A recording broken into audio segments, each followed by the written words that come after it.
tema kita hari ini adalah share it. Katakan sama-sama share it. Dan kita membahas tentang bagaimana kita bisa memberitakan Kristus, memberitakan Injil kepada orang-orang. Nah, untuk kita bisa memahami betapa pentingnya ini, saya ingin mengajak kita semua untuk memperhatikan Kisah Rasul pasalnya yang ke-17. Ayatnya yang ke-23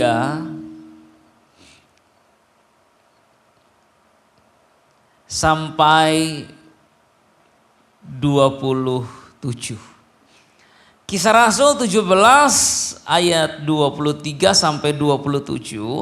Saya akan bacakan ya untuk teman-teman semua. Anyway, sekarang saya benar-benar agak nervous ya karena pagem dan bugemnya ada di sini, saudara. Iya, terima kasih. Mereka sudah kenal saya dari sejak saya sebelum menikah dan masih kurus kering, saudara. Sudah cukup lama mereka mengikuti perjalanan saya sampai sekarang saya sudah punya 2 orang anak. Dalam Kisah Rasul 17 ayat 23 dikatakan begini, sebab ketika aku berjalan-jalan di kotamu dan melihat-lihat barang-barang pujaanmu, aku menjumpai juga sebuah mezbah dengan tulisan kepada Allah yang tidak dikenal. Apa yang kamu sembah tanpa mengenalnya, itulah yang kuberitakan kepadamu. Allah yang telah menjadikan bumi dan segala isinya, Ia yang adalah Tuhan atas langit dan bumi, tidak diam dalam kuil-kuil buatan tangan manusia, dan juga tidak dilayani oleh tangan manusia, seolah-olah Ia kekurangan apa-apa, karena Dialah yang memberikan hidup dan nafas dan segala sesuatu kepada semua orang. Dari satu orang saja Ia telah menjadikan semua bangsa dan umat manusia untuk mendiami seluruh muka bumi. Dan Ia telah menentukan musim-musim bagi mereka dan batas-batas kediaman mereka, supaya mereka mencari Dia dan mudah-mudahan menjamah dan menemukan Dia, walaupun sebenarnya Ia tidak jauh dari kita masing-masing. Kalau kita baca ini seperti kita sedang membaca satu probabilitas gitu ya. Ya kalau lo dapat syukur, nggak dapat ya gimana ya gitu. Kalau tadi kita baca itu seakan-akan kita diperhadapkan dengan satu hal yang tidak pasti tetapi mungkin. Karena Paulus bilang, kamu tahu nggak sih? Aku lihat mezbah yang kamu bikin dan di situ ada tulisan kepada Allah yang tidak dikenal. So buat orang-orang di dunia ini bisa ada 2 opsi. Dalam arti mereka seperti lagi main gambling. Entah mereka menyembah Allah yang benar tapi tidak dikenal. Entah mereka menyembah Allah yang salah. Kalau menyembah Allah yang salah, ya otomatis terhilang. Kalau menyembah Allah yang benar tapi tidak dikenal, ada peluang untuk dia bisa berjumpa dengan Allah itu. Itu yang terjadi zaman dulu, di masa perjanjian lama. Pada masa itu Abraham pun sebenarnya bukanlah orang percaya. Abraham itu penyembah berhala. Sekarang bagaimana Allah menyatakan dirinya kepada Abraham ini? Bagaimana dia menyatakan dirinya dan mengatakan bahwa aku Allah yang benar. Abraham, dari kecil sampai kamu sekarang umurnya sekarang 70-an kurang lebih. Kamu ini udah kenal begitu banyak dewa. Kamu tahu nama-nama dewa. Tetapi tidak satupun dari mereka adalah Allah yang benar. Yang menciptakan langit dan bumi. Aku yang menyatakan diriku kepadamu adalah Allah yang benar. So Abraham ini adalah seseorang yang saya merasa begini loh. Dia benar-benar beruntung. Karena dijumpai secara langsung oleh Allah. Padahal selama ini dia menyembah Allah yang salah. Kenapa Kenapa kita harus memberitakan Injil? Kalau ada opsi lain selain Injil. Kenapa kita harus memberitakan Yesus sama orang-orang kalau ada opsi yang lain selain Yesus? Kenapa kita harus menempatkan orang dalam keadaan begini? Ya lo gambling aja deh, kalau tiba-tiba ternyata Allah yang lo sembah bener, ya syukur lo masuk surga. Kalau ternyata salah ya neraka. Kenapa kita harus menempatkan orang dalam keadaan kayak gitu? Mau gak ditempatkan dalam kondisi seperti itu? Gini nih, seandainya Yesus bukan Allah yang benar dan teman-teman setiap minggu kesini, lompat, nyembah, and then in the end kita sadar bahwa dia bukan Allah yang benar. Apa gak zong itu? Apa gak kena prank kita semua ini? Benar gak sih? Coba bayangkan, every week you come to church. You give. Ya, menyediakan waktu.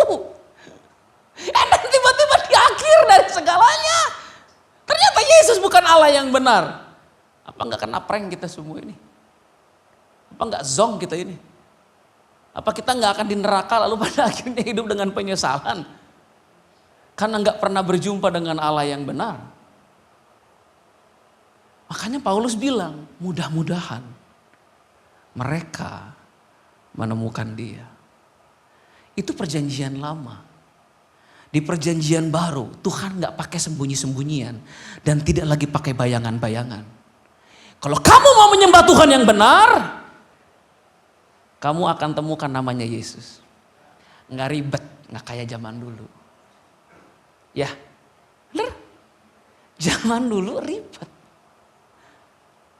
Zaman sekarang gak ribet. Gak ada nama lain yang kepadanya Tuhan mengaruniakan keselamatan selain di dalam nama Yesus. Kan gampang. So kalau kita mau memperkenalkan Allah yang benar kepada orang, kita sudah tahu namanya Yesus. It's so simple. Gak lagi ada, ya coba aja lu nyembah dulu deh yang sono teh namanya siapa tuh terserah lah. Kalau nanti syukur-syukur bener ya puji Tuhan. Kalau salah ya emang apa saja. Apa mau kita nyembah Tuhan kayak gitu?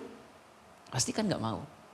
So yang pertama yang harus kita miliki dalam diri sebelum kita mau beritakan Injil sama orang adalah begini.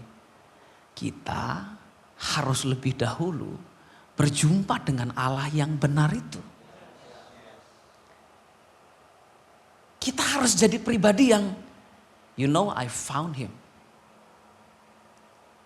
I find him. You know, saya sudah ketemu dengan Allah yang menciptakan langit dan bumi. Dan dia bernama Yesus Kristus. Dan dahsyatnya adalah begini. Saya berjumpa dengan dia bukan karena saya cari dia. Berhubung kalau saya cari dia sampai ngubak-ngubak dunia ini gak akan pernah ketemu. Ini loh yang dahsyatnya. Dia yang cari saya. So karena dia cari saya akhirnya kita ketemu. Kalau dia nggak cari saya nggak akan pernah ketemu saya dengan dia ini. Dan berita dahsyatnya adalah bukan cuma dia cari saya. Dia menyadari bahwa dengan semua kebaikan yang saya punya di dunia, saya tidak akan pernah bisa menemukan dia. Dan tidak akan pernah bisa berjumpa dengan dia. Dan tidak akan pernah bisa bersama-sama dengan dia di sorga. Dia sadar bahwa saya penuh dengan dosa. Dan dia harus menebus saya dari dosa itu. Supaya saya diselamatkan. I hope there is another way. So Anda dan saya gak perlu capek-capek beritain Injil. Siapa juga yang mau dicapein zaman sekarang ya? Udah banyak masalah ya. Ada yang udah nikah di sini? Belum? Pengen nikah? Gini loh, kita ini hidup udah punya banyak masalah guys. Masa nama-nama masalah satu lagi dengan beritain Injil? Worth it gak sih? Belum ngurusin uang kosan. Apalagi kalau udah tanggal tua, Indomie, Popmie, Promah. Belum kamu pulang ke rumah dan kamu mendapati keadaan rumahmu penuh dengan penampakan. Kadang kulkas terbang, kadang PV terbang, kadang mama kamu terbang. So, kalau ada yang sedang ngalamin itu, I am so sorry. Saya nggak lagi ngebully ya, saya cuma lagi bercanda aja. So kita ini udah punya banyak masalah dalam hidup. Terus tambah lagi satu masalah dikasih sama Bapak Gembala dan Ibu Gembala. Beritakan Injil. Kira-kira gimana itu hidup itu? Kan mending gak usah ya. Mending kita bilang sama Pak Gembala begini, Pak Gem, Bu Gem, beritaan Injil tuh gak penting. Ada kok jalan lain orang masuk surga. Ada. Pak Gem, Bu Gem ini jangan tambah-tambah masalah kita ini. Udah banyak masalah kita hidup. Terus Pak Gem, Bu Gem nanya, apa jalan lainnya? Itu kemarin kan di Instagram rame itu. Katanya kalau ada orang baik dia anak Yesus. Lah udah jadi orang baik aja. Nggak ngikutin ya? Pada nggak ngikutin? Hebat loh. Kalian ini orang-orang yang luar biasa. Itu di TikTok, di Instagram rame itu. Percakapan seorang pendeta dengan seorang dari tokoh agama lain. Ketika dia bilang bahwa, Pak, Bapak ini karena Bapak orang baik, Bapak juga anak Tuhan Yesus. Itu rame. Pernyataan itu membuat begini loh. Jesus gak perlu mati buat kamu. Kamu cuma perlu jadi orang yang cukup baik di dunia ini untuk jadi anak Yesus. Artinya untuk kamu masuk surga, kamu gak perlu Yesus. Kamu cuma perlu jadi orang baik aja di dunia ini. Maka kamu akan masuk surga. Berarti kan ada opsi lain ya. Kalau ada opsi lain kan enak. Banyak-banyakin aja pengembangan diri. Banyak-banyakin seminar tentang bagaimana jadi orang baik. Bagaimana jadi orang yang arif di dunia ini. Bebannya nggak di kita. Kira-kira mana lebih susah?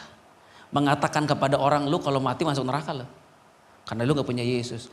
Atau lebih gampang begini, bro, jadi orang baik aja bro. Iya, biarin orang jahat sama kita gak apa-apa, kita tetap baik aja. Santai aja hidup. Mana lebih gampang? Lebih gampang yang kedua. Dan itu yang setan mau hari ini.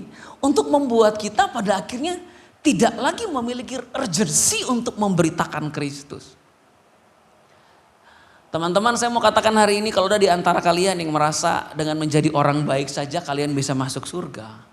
Kalian adalah top priority orang yang tidak akan masuk surga. Karena semakin baik orang, semakin susah masuk surga. Beneran saya. Karena orang yang merasa dirinya baik tidak merasa membutuhkan juru selamat. Apa yang mau diselamatkan kalau semuanya baik? Kalau orang merasa dengan kebaikannya dia bisa menghapus dosanya, buat apa dia Yesus mati di kayu salib buat dia? Gak ada gunanya sama sekali. So kalau di sini masih ada yang punya pemikiran seperti itu, kamu adalah mungkin urutan ke-18 di dunia ini yang pasti masuk neraka. Karena kamu merasa dengan kebaikanmu kamu bisa membuat Allah berkenan kepadamu. It's impossible. Nah itu Injil yang mau kita beritakan. Injil yang melucuti semua kesombongan manusia. Injil itu memang punya fungsi melucuti kesombongan orang. Itu fungsi daripada Injil untuk akhirnya manusia sadar bahwa saya ini orang yang kotor, orang yang najis, orang yang berdosa, orang yang gak layak di mata Allah. Bahwa semua kebaikan saya adalah kain kotor di mata Tuhan. Itu pesan daripada Injil. Sehingga orang yang pada akhirnya mau menerima Injil, pasti orang yang sedang benar-benar menyadari bahwa gua bukan siapa-siapa tanpa Yesus. Selama belum ada ungkapan itu di dalam diri orang, orang belum terima Injil. Orang baru terima nasi bungkus saja. Pak, ini dari Tuhan Yesus Pak, nasi bungkus. Oh iya terima kasih. Bapak mau terima Yesus? Mau. Karena apa Pak? Karena dapat nasi bungkus saya. Itu belum terima Yesus itu. Enggak begitu terima Yesus. Terima Yesus adalah ketika Tuhan bawa kita ke titik terendah dalam hidup kita. Dan kita sadar bahwa I am nothing. Saya cerita tentang seorang anak muda. Sebenarnya setiap kali saya ingat cerita dia tuh pengen ketawa. Saya selalu minta maaf sama Tuhan. Tapi kisahnya inspiratif sekali. Tadi di ibadah sama saya udah cerita. Ada seorang anak muda usia 21-22 tahun. Anak muda ini sepertinya punya masa depan cerah, karir yang baik, wajah yang ganteng. Karena saya lihat emang ganteng ya. Jadi jujur aja. Ganteng dan dia lagi PDKT sama satu cewek. Yang ibadah satu kurang jelas, kurang detail. Ini yang kedua detail gak apa-apa ya. Karena kan udah pada mau nikah kan. Nah dia lagi PDKT sama satu cewek orang gereja juga. Tapi cewek ini selalu ngulur-ngulur gitu. Kadang dia ditempatkan dalam posisi di mana Lu tuh suka sama gue apa gak sih sebenarnya sih gitu ya. Jadi si cowok ini kan agak-agak galau gitu. Nah dalam kegalauannya karena si cewek dideketin kok selalu lari, temennya ngajak dia ke diskotek. Padahal sebenarnya dia cerita sama saya begini, saya sebenarnya jarang banget ke diskotek Pak. Tapi gara-gara galau ya udah gue ikut aja dah. Nah waktu di diskotek itu dia ketemu dengan seorang perempuan yang sudah bersuami dan sudah punya anak. Dan kenalan sama perempuan itu lewat WhatsApp. Singkat cerita di tengah-tengah kegalauannya dia cerita sama perempuan ini dan segala macam. Di saat yang sama dia masih PDKT sama cewek ini. Which is semakin dideketin makin lari dia. Tolong cewek-cewek hargai usaha orang gitu. Please. Ya. Nah, singkat cerita, sekali waktu si cewek yang udah punya suami, udah punya anak ini ngontak dia dan bilang, "Gue lagi ada di hotel A. Datang yuk, ngobrol." Dia lagi galau, semakin galau karena si cewek makin menjauh, datanglah dia ke hotel itu. Jatuhlah di dalam dosa. Dia bilang itu pertama kalinya Pak saya pernah melakukan ML. Belum pernah saya melakukan itu seumur hidup saya. Saya juga bingung kenapa bisa begitu. Saya pulang ke rumah. Tiba-tiba beberapa hari kemudian saya mulai rasa badan saya gak enak. Saya periksa ke dokter. Ternyata dokter ngecek bahwa saya kena penyakit kelamin. Gonorea apa sifilis gitu. Diobatin berkali-kali gak sembuh-sembuh Pak. Kalau saya mau buang air kecil masih sakit sampai sekarang. Gak cuma di situ Pak, badan saya kok jadi aneh, jadi sakit-sakitan ya, jadi gak fresh, gak fit. Bahkan telinga saya berdengung dia bilang, gitu. Saya ke dokter THT minta dibenerin, dokter bilang mungkin harus dioperasi ada sinusitis. Dioperasi Pak telinga saya itu suara berdengung gak hilang-hilang. Sampai di titik dimana saya depresi Pak. Saya ke psikiater dan psikiater bilang kamu depresinya udah stage 4. Satu stage lebih kamu bunuh diri. Saya marah-marah sama orang di rumah. Saya berantem sama papa saya, berantem sama mama saya. Setiap hari bangun pagi saya mengeluh, saya kecewa, saya menyesal. Saya berharap saya bisa kembali ke masa lalu. Tapi realitanya adalah hidup saya makin hancur Pak. Lalu ketika dia bilang begitu, pertama saya berempati sama dia, saya bisa memahami. Tapi yang kedua saya bilang begini, di satu sisi saya bersyukur kamu jadi begini. Karena dengan keadaan inilah kamu tahu kamu perlu Yesus. If your life is too perfect for you, kamu gak akan pernah menyadari kebutuhanmu akan Yesus. Dia diam. Kamu tadi bilang kamu orang gereja kan? Iya. Pelayanan di gereja kan? Iya.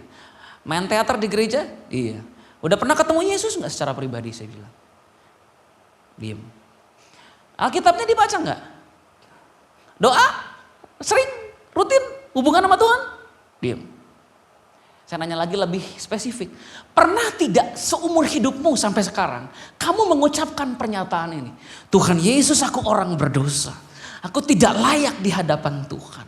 Tetapi Tuhan, hari ini aku perlu Engkau untuk menebus dosa-dosaku dan menyelamatkan aku, dan aku menerima Engkau sebagai Tuhan dan juru selamatku secara pribadi. Pernah enggak? Enggak pernah. Akhirnya saya tambahin masalah dia udah punya masalah, saya tambahin satu lagi. Kalau kamu mati hari ini kau pasti masuk surga, masuk neraka. Which is hidupmu benar-benar mengerikan. Udah di dunia hancur, di surga hancur kamu. Dia diem, dia pikir salah konseling saya kayaknya. Tapi saya bilang sama dia, brother, dulu kamu menyesal, kamu jatuh dalam dosa dan hidupmu hancur. Saya mau bawa kamu untuk gak lagi menyesali itu, tapi bersyukur karena kamu pernah hancur. Dengarkan saya baik-baik, Injil membuat orang bersyukur dia pernah hancur.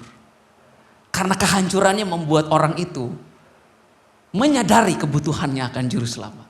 Amin. Kita ini kan orang-orang yang pernah hancur. Sejak kita terima Yesus kan kita gak malu lagi kan. Kita malah bersyukur dengan kehancuran hidup kita. Kita malah bercerita sama orang betapa hancurnya kita dahulu. Itu gak lagi menjadi sesuatu yang memalukan. Kenapa? Karena Injil sudah menyerap semua rasa malu dalam hati kita. Injil sudah menghancurkan semua rasa tidak berharga itu. Injil menggantikan dengan rasa berharga yang luar biasa. Saya bilang sama dia, hari ini, yuk terima Yesus sebagai Tuhan dan Juru Selamat secara pribadi yuk. Saya tuntun dia dalam doa. Selesai doa saya tanya, apa yang kamu rasa? Saya rasa beda ya Pak. Saya bilang, ya saya mau bimbing kamu, nanti kita WA-an aja ya. Terus gimana cewek yang kamu cari kejar-kejar itu? Ya puji Tuhan sih akhirnya jadian Pak. Ya bagus dong saya bilang. Ya itu lagi Pak, jadi saya udah jadian sama dia. Saya jadi rasa bersalah sama dia Pak. Karena saya pernah jatuh. Akhirnya saya bilang begini, iya saya bisa paham tapi ini yang saya mau bilang sama kamu. Kalau dia benar-benar jodohmu dan dia pasangan hidup kamu, dia akan sangat bersyukur kamu hancur. Karena orang yang hancur akan menghargai benar-benar dirinya, menghargai anugerah Allah. Dan pasti hidupnya akan lebih baik daripada sebelumnya. Saya bilang begini deh, kebanyakan kalau orang nikah sama yang terlalu sempurna, ujung-ujungnya gak beres tuh hubungan. If you are looking for the perfect person to marry, biasanya mungkin gak bagus malah. Karena orang itu mungkin juga gak merasa perlu saudara. Sorry aja ya, gue sebelum nikah sama lo juga udah kaya. Sorry ya, sebelum nikah sama lo gue juga udah jadi wanita independen. Gak perlu gue. Kan sekarang gitu kan. Tapi orang kalau udah ketemu Yesus dan pernah punya masa lalu yang hancur, ketika dia melangkah ke dalam pernikahan, mereka akan menyadari begini, I am broken but chosen, you are broken and chosen. So ketika kita menikah, kita akan sangat menghargai ini. Nggak ada lagi tuh yang sombong, angkuh, sok jago, sok pinter, sok kaya, sok pinter, sok ganteng, sok cantik. Lu butuh gua butuh lu. Nggak lagi begitu. Karena sama-sama sudah diubahkan oleh Injil. Amin. So saya sekarang ingin mengajukan pertanyaan ini. Ada nggak pilihan lain selain daripada Yesus buat dunia ini? Nggak ada. I hope ada pilihan lain supaya kita nggak capek. Tapi realitanya nggak ada pilihan lain. Kebenarannya adalah hanya melalui Yesus jalan keselamatan itu. Dulu orang bisa dengan ya sapa aja lah sama aja Tuhannya. Beda Tuhannya. Kalau dulu kita masih bisa bilang begitu. Karena Allah yang disembah itu belum memiliki nama. Sekarang Allah itu menyatakan dirinya dengan satu nama. Sehingga dalam Kisah Rasul dikatakan tidak ada nama lain kecuali Yesus. So there is no other way. Itulah sebabnya kenapa hari-hari ini kita harus beritakan Yesus itu. Dan untuk memberitakan dia, kita yang harus benar-benar lebih dahulu hancur. Amin. Because when you are broken and you know you are chosen, kerinduanmu untuk memberitakan Tuhan kepada orang, itu akan sangat mendalam. Saya ingin menunjukkan kepada teman-teman dalam Yohanes pasal 21. Dalam Yohanes pasal 21, Tuhan itu dealing dengan seseorang yang bernama Petrus. Yohanes 21 ayat 15 sampai 19. Settingannya begini. Mereka mancing, nggak dapat ikan. Tuhan bilang, lu punya ikan nggak punya? Ya udahlah, kalau nggak punya nggak apa-apa. Nabar aja ke sebelah kanan itu juga dapat. Nah, setelah mereka dapat ikan, mereka makan bareng. Petrus, Thomas, Nathanael, anak-anak Zebedeus, ya ada Yakobus juga di situ, ada Yohanes, makan bareng mereka. Pada saat mereka makan bareng, Yesus tiba-tiba diam dan dia bertanya kepada Petrus di tengah-tengah teman-teman yang lain. Dan ini pertanyaan Yesus sama Petrus. Simon anak Yohanes, apakah engkau mengasihi aku lebih daripada mereka ini? Jawab Petrus kepadanya, benar Tuhan, engkau tahu bahwa aku mengasihi engkau. Tapi Petrus gak bilang lebih daripada mereka. Petrus cuma bilang, ya benar aku mengasihi engkau. Dalam bahasa Yunaninya kita baru tahu bahwa Yesus bertanya apakah kamu agape? Dan Petrus menjawab, aku phileo. Agape itu artinya cinta yang berani berkorban. Cinta yang berani mati. Cinta yang gak memperhitungkan diri sendiri. Ya Yesus tanya sama Petrus, kamu agape aku enggak? Petrus bilang, aku cuma phileo. Phileo itu artinya cinta yang masih mikir-mikir. Itu cinta level yang lebih rendah daripada agape. Sekarang bayangkan pertanyaan itu diajukan kepada Petrus di tengah teman-temannya. Apa nggak malu? Bayangin Yesus sekarang datang di tengah-tengah kita nih. Terus dia tanya satu-satu. Siapa namanya brother yang pakai baju pink ya? Ivan. Kalau ditanya level cinta kamu jawab nggak benar juga nggak apa-apa karena kan cuma contoh ya. Kalau ditanya level cinta kamu sama Tuhan Yesus dari 5 lah sampai 10. Kira-kira 1, 2, 3 apa 4? 5 ya. Ya kan? Itu pertanyaan Yesus sama Petrus. Petrus, kamu mengasihi aku enggak? Petrus bilang, aku mengasihimu tapi tidak seperti kasih yang engkau mau. Nah, apa yang membuat Petrus tidak bisa mengasihi dengan agape? Apa yang membuat dia ketika Tuhan tanya, do you wanna die for me? Dia jawab no. Do you wanna share the gospel? Dia jawab no. Kenapa no? Karena Petrus harus mengalami satu proses dalam hidupnya, di mana egonya dihancurkan oleh Tuhan.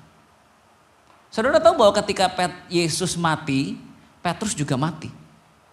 Yesus mati di kayu salib, Petrus egonya mati. 3 kali orang tanya sama dia, kamu ya pengikut Yesus ya? Dia jawab bukan saya. Kalau Petrus tidak pernah mengalami kegagalan itu, dia akan berpikir dia cukup pantas untuk melayani Yesus. Dia cukup pantas jadi pemimpin. Tapi karena dia juga sudah mengalami peremukan dari Tuhan, dia gak berani bilang bahwa dia hebat dari yang lain. Orang seperti ini yang Tuhan bisa pakai untuk memberitakan Injil. Saudara tahu bahwa orang ini yang tadinya sudah bilang berkata, Lord I'm done. Aku udah gak cinta engkau seperti dulu lagi. Ada banyak hal yang telah membuat aku merasa malu dengan diriku sendiri. Malu di hadapan teman-temanku. Aku gak punya passion bahkan untuk melayanimu lagi. Udah gak ada Tuhan. Aku ini udah phileo ini. Udah gak agape lagi. Tapi akhirnya Yesus bilang begini. Orang kayak gini yang aku bisa pakai. Kenapa? Karena Petrus akhirnya sadar bahwa untuk bisa melayani Yesus dan memberitakan Injil, dia perlu lebih daripada sekedar egonya. Dia perlu hancur buat Tuhan. Kenapa kita gak bisa beritakan Injil? Because we are not broken. Because we are not broken, we cannot share the gospel. Kita belum merasa sendiri dampak dari Injil itu buat kita. So kita gak merasa bahwa Injil itu cukup berharga buat orang lain. Tapi perhatikan orang-orang yang hancur. Dan akhirnya mengalami Injil menyelamatkan dirinya. Beda. Kalau ada di antara teman-teman di sini yang kamu harus akui begini, Lord, Kak saya sih belum sampai ke situ. Kamu harus izinkan Yesus menuntunmu seperti Petrus. Kita lihat pertanyaan kedua. Yesus tanya lagi begini sekarang. Ya sudah deh, aku gak banding-bandingin kamu sama yang lain. Aku tanya begini kedua kalinya. Apakah kamu agape aku? Kamu aja gak bandingin sama yang lain. Kamu agape aku gak? Dia masih jawab, enggak. Aku cuma phileo. Akhirnya dia tanya ketiga kalinya. Pertanyaan ketiga membuat Petrus nangis. Dikatakan begini, Simon anak Yohanes, apakah engkau mengasihi aku? Maka sedih hati Petrus karena Yesus bertanya untuk ketiga kalinya, apakah engkau mengasihi aku? Lalu jawabannya menjadi sedikit dramatis. Tuhan, engkau tahu segala sesuatu.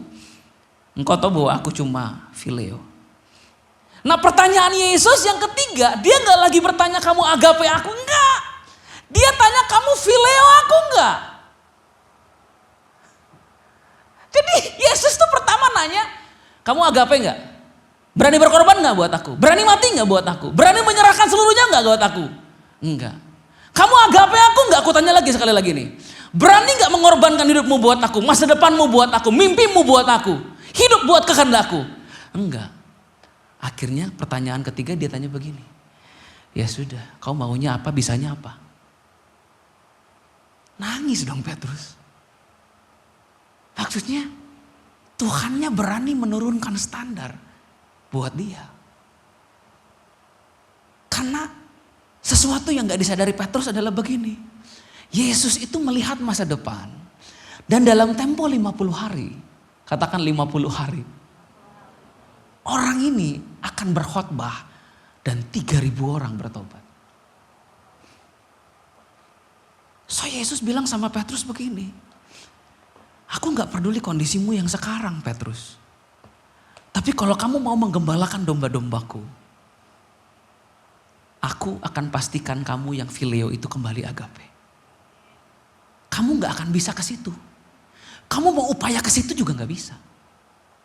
Tapi kalau kamu mau menyerahkan hidupmu untuk berkata begini, Tuhan, saya lagi ngerasa gak layak, saya lagi rasa hancur, saya lagi merasa tidak pantas. Tapi, but I want to serve you. I really want to do your will. Maka Tuhan akan bilang begini, ya sudah, aku yang akan tuntun kamu. So hari ini teman-teman, kalau maksa orang beritain Injil itu memang susah. Karena susah, orang gak bisa dipaksa untuk beritakan Injil. Tapi sedang ada dalam level seperti apa kalian sekarang? Datang sama Tuhan dan berkata begini, Tuhan, kalau disuruh mati buat Tuhan sih sayanya belum kayaknya, Tuhan masih belum mau, belum nikah lagi. Tapi Tuhan, dari kondisi saya sekarang, saya mau dituntun Tuhan. I don't know how I can love you with all my heart. But right now I cannot. Makanya tadi nyanyi lagu yang tadi juga. I will sing forever. Nah itu mau ngomong I love you-nya susah. Because the reality is I do not love you like that. Tapi ini yang aku mau Tuhan. Tolong aku. Supaya aku bisa mencintaimu seperti yang kau mau. Maka Tuhan akan tolong kita untuk sampai ke level itu. Amin. Saudara, kalau saudara belum mau memberitakan Injil, what can I do? But at least kamu harus jujur sama Tuhan, bilang begini, Tuhan, sampai sekarang saya belum berani. But help me.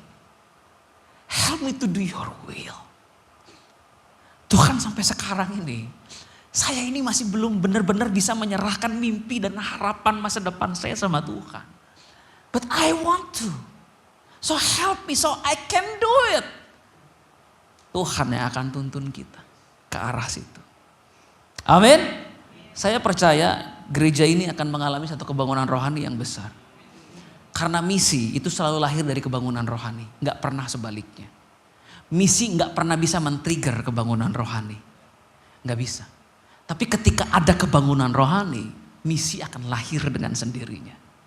So saya percaya ketika kita punya keinginan untuk mengalami Tuhan lebih lagi hari demi hari, minggu demi minggu,